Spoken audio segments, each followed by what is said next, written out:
Afternoon, everyone. Welcome to Northwest Native Tracker, channel that explores Bigfoot ground spore and native lore.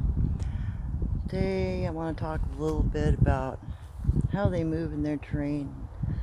Part of the reason why they probably adapted to walking with a slight bend. That's potentially a sit spot up there, right in this area. That aside, though, I want to talk about, they've got a fused bone in their lower back. When we walk up a trail, we use a pitched gait. We're working against the level of the trail. They don't. They keep their knees bent because of the fused bone, and they keep their foot placement no further than their first shoulder forward and the last shoulder back when they walk, because they swing their upper body a bit. This keeps your body in a line with your ball of your foot, your shoulders. It reduces your wear on your body.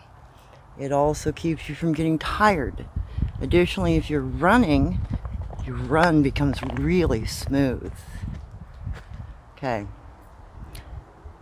Locomotion and terrain. If they're used to inhabiting severe terrain, then they have adapted locomotion wise as well. So they're pretty well adapted to their environment. Now, in regards to diet, I keep talking about small forageable animals. The reason why is because Jen, the Bigfoot on our ranch, never took anything bigger than a pheasant the entire time she lived on our ranch, which was 1968 to 1973. So that being said, the idea that they might be taking larger animals for a particular celebration ceremony, okay. But I know for a fact that their diet is made up of very small animals. Jen would have like 4 or 5 birds in the morning, and she'd go forage, for roots or grass roots or little things, bugs, etc., worms if it was a real bad season, and pick whatever fruit was available at the time. She'd also eat wild carrots, miner's lettuce, just everything and all available items. And this is very much like traditional hand foraging. Everything's a food source. If a leaf is edible, you eat it. If a small game animal is edible, you eat it. Fruit, eat it, and learn how to identify, what kind of thing you're picking. Are you picking a raspberry? Are you dealing with a different kind of elm tree? You can also walnut trees, etc. So every available food source is what indigenous people used to live on, and it's cyclic. It goes through the seasons because things go in and out of season. Bigfoot is no different. They use the same kind of foraging skills, and they have roughly the same kind of dietary protein to veggie and fruit mix that Native Americans did. We had about probably 40 to 60% of our diet was protein, and then we'd have a little bit of the grains in there, 10-15%, and fruit when it was in season, another 10-15%, and then our available vegetables. So total, you're eating a wide enough diet that you don't deplete your food source. It spreads out. You're not over hunting, say, deer. Because if Bigfoot was surviving on deer alone, there wouldn't be a deer left with the amount of population there is of them.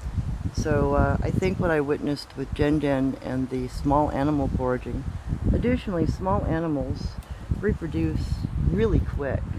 A deer will have 1 or 2 fawn in a year, but a rat can have 3-4 litters of kits a year, and they can have up to 12 babies at a time. Same for muskrats. They can mate multiple times throughout the year. Rabbits too, they can have up to 18 babies. Ooh.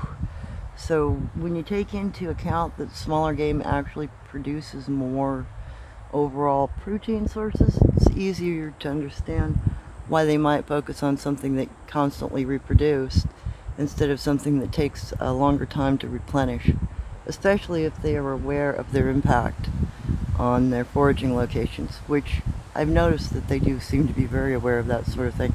So anyway, it's just some food for thought. I want to say thank you to everybody who has recently donated. I really appreciate you. Oh my gosh, 400 new. I'm up to $2.5 grand now. And thank you for the reoccurring payment of 30. I really appreciate everybody who is supporting me on my endeavors to get out on the road and go document more of my, locations I was trained in. Thank you for being a good subscriber, and thank you for being Iron Nails. Please feel free to like these videos, share them around if you find them of interest. And I just want to say thank you to everybody. You're awesome. Really appreciate you. And more soon. Take care.